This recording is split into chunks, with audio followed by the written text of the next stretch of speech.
Big shout out to HelloFresh for sponsoring today's video. HelloFresh delivers fresh quality produce from the farm to your door in less than a week. It being the busiest, most festive time of year, HelloFresh is here to bring those cozy yet delicious meals made easy for those hectic weeknights and holiday dinners with foolproof, step-by-step recipes ready in around 30 minutes or less, and even seasonal recipes. If you're hosting this year with HelloFresh's Market, you can shop for quick breakfast, snacks, and even desserts to prep for your parties or just fill your pantry.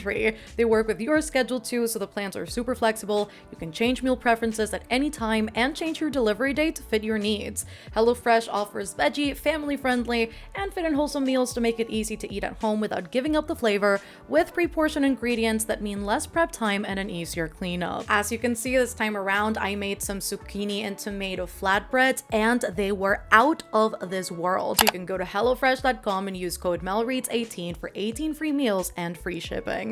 Remember how I told you I loved lists for the incoming year? It's time to talk about the 23 books I would love to read in 2023. I've already been through this, but I absolutely love end of year videos. I love seeing what people want to read in the incoming year, anticipated releases, what people are planning to read from their shelves, and in particular, whenever people do these videos of like 23 books to read in 2023, I love seeing what people are going to pull, what they want to read, and I myself personally love making these types of videos. So I have, as you can see behind me, pulled out 23 books from my bookshelf that are unread that I was either planning on reading this year and I didn't get around to them, or that I purchased recently that I really want to read soon, and we're gonna try and read them next year. Am I always successful with these list videos? Not necessarily. I did do a 22 books to read in 2022 and it went pretty bad. I will also say I was very unrealistic with that list. So I'm hoping that this time around I've been realistic enough. I've chosen a little bit of everything from middle grade to YA to adult books, ranging from all different genres, from fantasy, contemporary, literary fiction. So I think it's a pretty solid list. It's pretty diverse just in terms of the thematic statements that each of them explore. So I think it's gonna be a good one, and let's get right into it. So the very first thing we're gonna talk about is not necessarily the very first book I'm gonna be reading in 2023. However, I went even as far as putting this as one of my book club picks for Patreon for next year, and that is Orange, the Complete Collection Volume 1. Now in this one, we follow our main character Naho as she receives a letter from her future self claiming that a new student, Kakeru, in her timeline will soon arrive to school and she needs to help him at all costs before something terrible happens. And I think the whole aspect of receiving a letter from your future self and attempting to fix a terrible fate that has occurred in the future or near future, I think I find that super interesting, and I know there are themes of mental health and depression in here. And so I think in a manga form, it's not only super easy to read, but sometimes it just hits very hard. So I am quite excited to read this and see what the rave is about, because I feel like people absolutely love Orange. And at this point, it's kind of become like a manga classic. Next up, I actually have a middle grade, and that is Front Desk by Kelly Yang.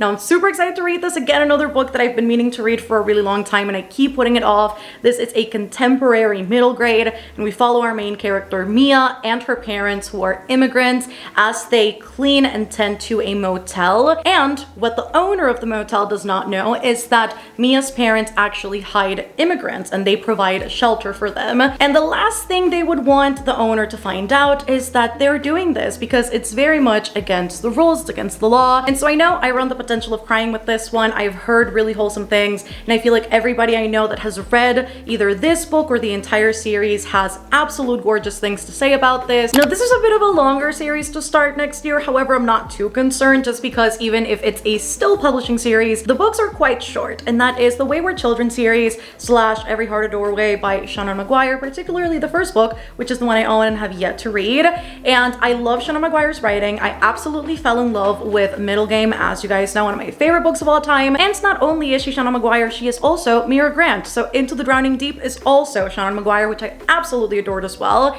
And so if those two are any indication of her writing prowess, I think this one is also going to be super good. It's fantasy, and I love that it's this short, honestly, because sometimes fantasy can be quite overwhelming. And if there's anything Shannon Maguire does really, really well, is explore incredibly human themes in a very whimsical setting, and she raises up so many questions about what it means to be human, and I think I'm going to experience that with this too. Well, maybe, I don't know. I don't know what this is going to bring my way, but I know there's like magic doors and kids disappearing and reappearing and changing and attempting to save the world, and so that's kind of all I know. Super vague details if I'm being honest, but I'm super excited. And a book I've been putting off for too long, if you ask me, that I definitely want to read in 2023, and honestly I forgot how good YA contemporaries can be, and after reading Better Than the Movies by Lynn Painter, I want to kick it back up and start reading them again because I own quite a few that are still unread on my shelves, and that is Fat Chance Charlie Vega. So we basically follow our main character Charlie Vega, who is a fat girl. She is a big girl and she would love to have a good relationship with her body, however she does not. A lot of that seems to be induced by her mom, who has a lot of opinions about what she should be doing with her body, what she should be eating,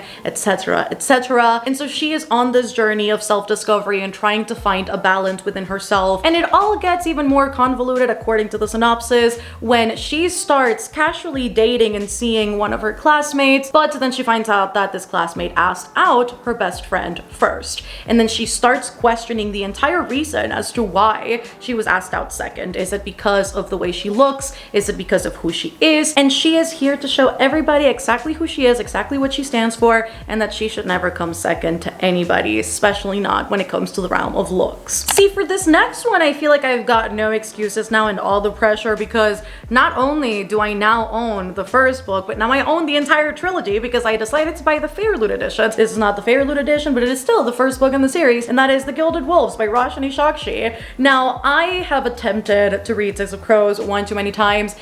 Six is one too many times for me, indeed. I have DNF'd that book way too many times. And listen, I really do want to experience a series that's got heists and a group of unlikely people banding together for this ultimate purpose, and it being set in a fantasy setting. It sounds very exciting. However, I've just realized at this point that Six of Crows is just not for me, and The Gilded Wolves is sort of similar, albeit very different. There's also an Elite Order of Babel, which sounds very, very good. The last Babel I read was by R.F. Kuang, and it was good, so I think anything that mentions Babel now I am intrigued by. So that's in the synopsis. Severin will call upon a band of unlikely experts, an engineer with a debt to pay, a historian banished from his home, a dancer with a sinister past, and it's set in Paris. Sounds very cool if you ask me. I also have Sweet Bean Paste on my list for next year. I have to say that very slowly because it's a mouthful, but I love the tagline. It says, "A charming tale of friendship, love, and loneliness in contemporary Japan." You guys know that I love, even though it sounds like so sad, I like reading books that deal with loneliness. Not only does it make me cope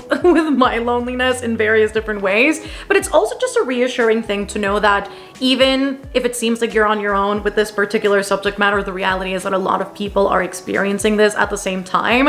And so sometimes books like these are helpful. And so we follow our main character Sentaro, who has a criminal record, and just about everything in his life has kind of gone wrong. And he spends his days making dorayaki, which is a pancake filled with sweet bean paste, and he thinks that that's all his life is going to be from now on, up until he meets an elderly woman who very quickly strikes up a very good friendship with him, up until they realize that there are some dark secrets in her past that may just come back to haunt them, and I don't know what that's going to be, but I definitely want to find out. Guess who has another middle grade on her list? It's me! I've got Witchlings by Claribel Ortega. I have been waiting to read this ever since I received this. I have not done so yet. I've put this in many readathon TBRs, and I just don't get around to it. First of all, the cover. Let's just appreciate this. It's really beautiful, but also the premise. In this world, we've got witchlings, which are obviously witches, and once a witchling turns 12 years old, they have to go through a ceremony to deem exactly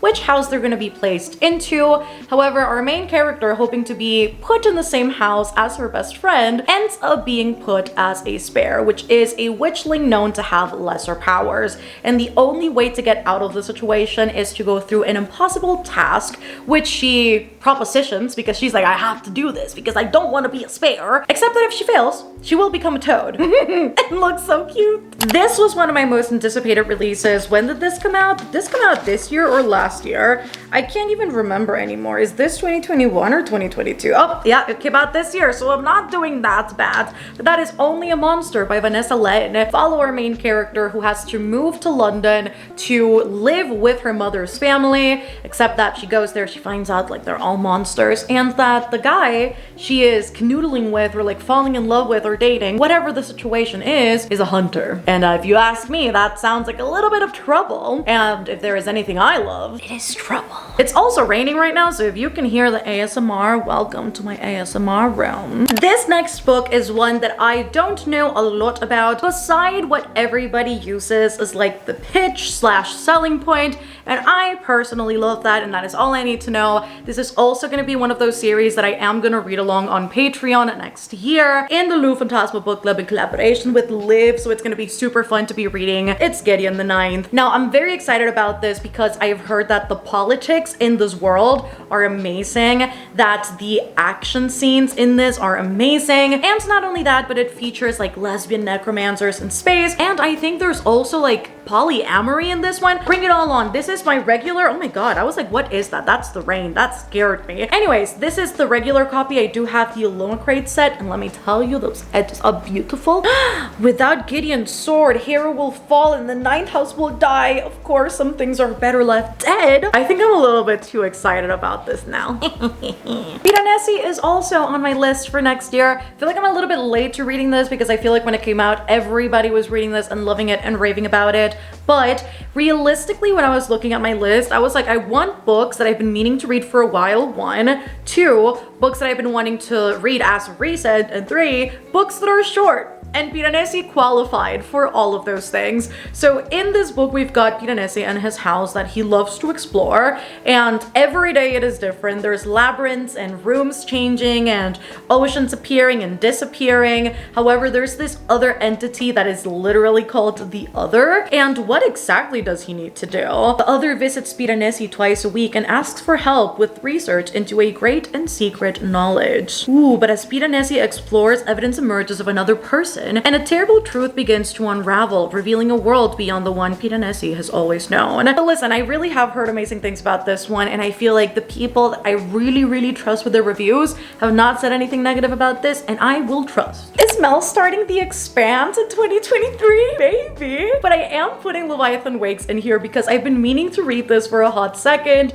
and I think the more I hear people talk about this and rave about this, rave about the show, I'm like, I need to try this out and see what is up with The Expanse series. Also, the high praise I have seen for the very last book in the series, with people going, it is the best finale to a series I've ever read. I'm like, I have to experience that too, because oftentimes series end and they're kind of shitty. And so I am very excited about this one. Basically, we follow humanity as they've colonized, quite literally, Mars and the moon and our solar system. And in particular, we follow Jim and his team, who find a ship and therefore find themselves holding a secret that they do not want to hold because it is a little bit dangerous, and it kind of goes from there. I don't really know specifics. I don't really know too much about this. However, I know it's like super action-packed. People are just very invested in the Expanse series. It's a fan favorite for a reason. It went on for this long for a reason. Got a TV show for a reason, so I want to see what that reason is. And so definitely putting that for 2023. Now listen, my plan was to read this book this year. I saw the Afterlight Illumicrate edition. I bought it. I was so excited, and then I didn't get around to it. And at this point of the year, it's literally 2.5 weeks before the year's over. I know I'm not going to be able to read this because I am doing the bare minimum with the reading at the moment. And so in 2023, You Made a Fool of Death with Your Beauty is going to happen by Akwe Messi. I have heard amazing things about this one too, and I've heard that the portrayal of romance in this one is very realistic, and there's just also some like messed up parts, and so all of that put together is something that I am very excited to experience through the lens of an author that I've never read, but I've always heard amazing things about their writing. And so in this one, we follow our main character Feyi, who is very used to city life, and she thinks she is going to get the best escapism in a dreamy island vacation. She is ready to just unwind, and then finds herself embroiled in this romance while she is escaping from the city, except that she finds herself embroiled in a romance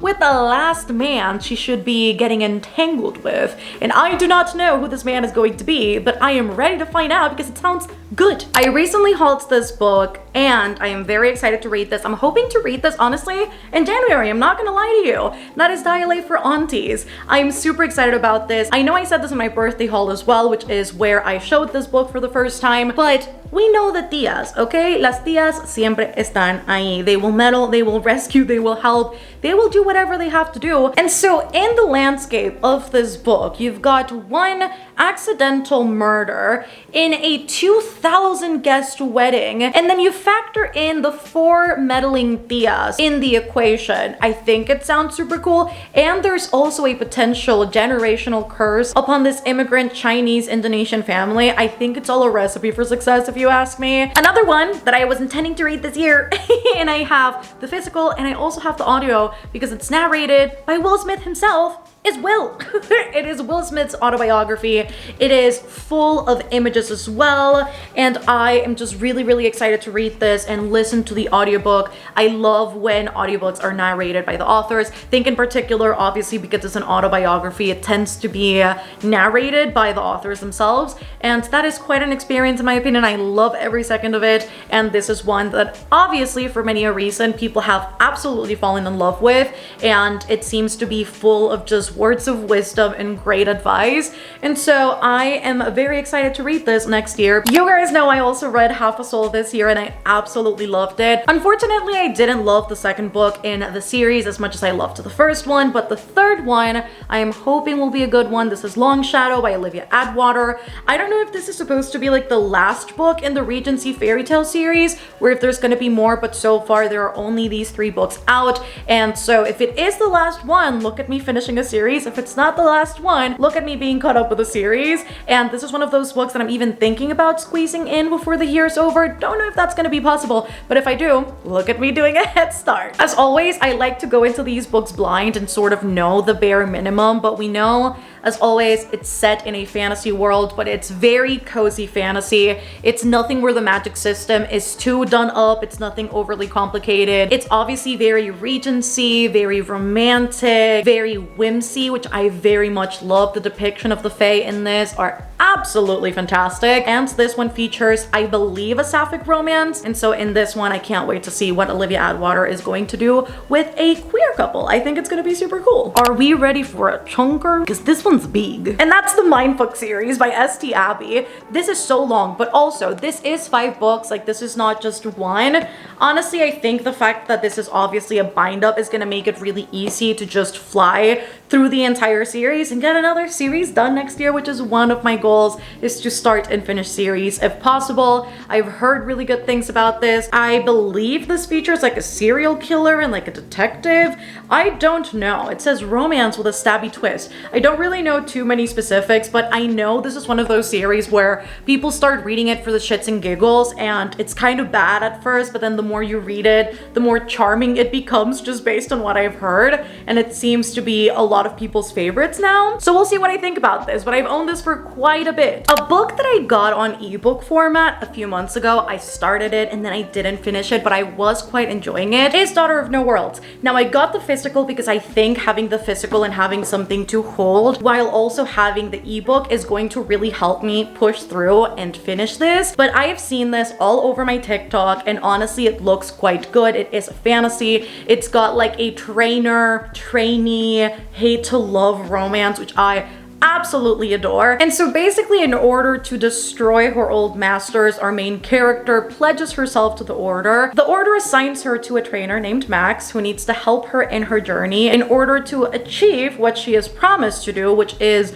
wield her magic powers to the best of her ability, except that her feelings keep growing for this man, and then things develop and things happen and it gets crazy. And I love fantasy. I'll keep this one short and sweet. I've talked about it one too many times. It is Foul Lady Fortune by Chloe Gong, which I said I was gonna read during the fall. I guess the fall and the winter just meshed together and you can't tell when it starts and when it ends. So I guess I just should count it as like one prolonged season. It is set in 1930s Shanghai. We've got like secret agents and spies and missions to be solved. If there is anything Chloe Gong does fantastic, it is an angsty romance, so I don't doubt there will be one here. We've got characters in here that we've already met and fallen in love with in the first series, and so I love me a good companion moment, and I am excited to get to this, so I'll keep this short and sweet. Remember how I mentioned better than the movies? The Do-Over by Lynn Painter is one that I want to read next year. Also another book that I am thinking of squeezing in before the year is over, but again, I'm not too sure if that's going to happen, which is why I'm including it in this list. We've got a Groundhog Day situation, but on Valentine's Day, which if you ask me,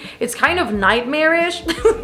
I would not want to be stuck out of all days on Valentine's Day. That doesn't sound very pleasant to me. And so the main character will obviously, I would assume, have to figure out exactly why this is happening and fall in love with somebody. I'm excited about this. Another book that was on my phone, TBR, so I'll keep this pretty short, is Disorientation. And now I have been looking forward to this. It's one of my most anticipated releases for the year, but I definitely want to get to this around like early 2023 if possible, because I've been looking forward to this book a lot. But the very bottom, I've read this before, an uproarious and big-hearted satire, alive with sharp edges, immense warmth, and a cast of unforgettable characters. Disorientation is a blistering send-up of privilege and power and a profound reckoning of individual complicity and unspoken rage. Give it to me. Now, I know in these videos, I technically don't include sequels. Sword of Destiny sort of stands on its own. That's a lie. This is definitely a part of the Witcher series, but it is a set of novellas, so one could say that this could be read on its own.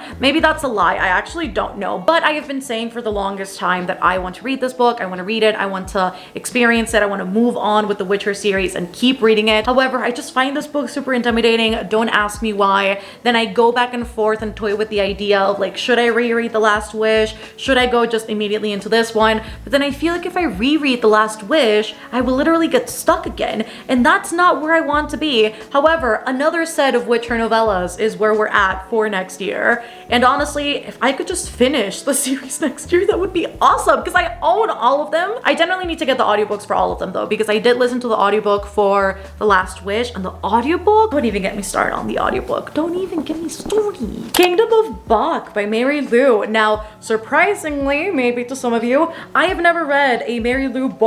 Hello, welcome. Is this the best one to start with? I don't know, but at the very least, it's not a part of a series, and it features Mozart's sister. It's said to have very whimsical purple prose, which I am very much into. You guys know this. Gobble gobble, gobble gobble. This is definitely sort of on the more underrated side just based on what I've seen. And so we'll see what this brings, because I have not heard a lot of things about this one, but I'm excited. And the main character deals with my same fear. Watch me have an existential crisis as I read this one. And then last but not least, we've got The Assassin's Apprentice by Robin Hobb. I'm pretty sure I did include this in my 2022 books to read, and I was contemplating which books I wanted to re-add into this list and kind of, you know, re-establish the possibility of reading them next year. But at this point, I just felt like I needed a wholly new list, something fresh, something new, something that wouldn't weigh me down, because every time I look at the 2022 list, I'm like, how and why did I think that this was reality for me? Because it really isn't. It doesn't seem real. I don't know what I was thinking. Definitely want to read this next year. I want to get into Robin Hobb, particularly this series. I've heard a lot of great things about. I know the representation of mental health in this is set to be super, super good, while the stakes are super high and like the fantasy aspect is super good. Listen, I'm here for the female gaze when it comes to fantasy books, particularly when it comes to high fantasy like this. And so I am very excited to explore her writing and see what this is about. And we've got some really cool illustrations in this as well. And as far as to what this book is about, honestly, don't ask me, because I want to go in blind. And that is it for today, friends. Those are all of the 23 books I want to read in 2023. Obviously, I will be reading more than that. My goal is set at 75. But these are part of the books I would ideally like to read next year, so stay tuned and find out to see if I will or if I won't, but the hope is that I will. If you enjoyed this video, don't forget to give it a massive thumbs up down below, and let a girl know down in the comments, what are you hoping to read in 2023? Do you have a list like this where you're like, these are the 23 books I'd like to read? Are you just winging it? Are you mood reading? Is there anything your sights are set upon? Do let a girl know down in the comments. Don't forget to subscribe if you haven't done so already. I am constantly uploading videos and I'm sure you do not want to miss. And if you want to support the channel further, I do have a Patreon. It is always linked down below alongside all of my socials. I love you guys so much, and I shall see you on the next one. Bye!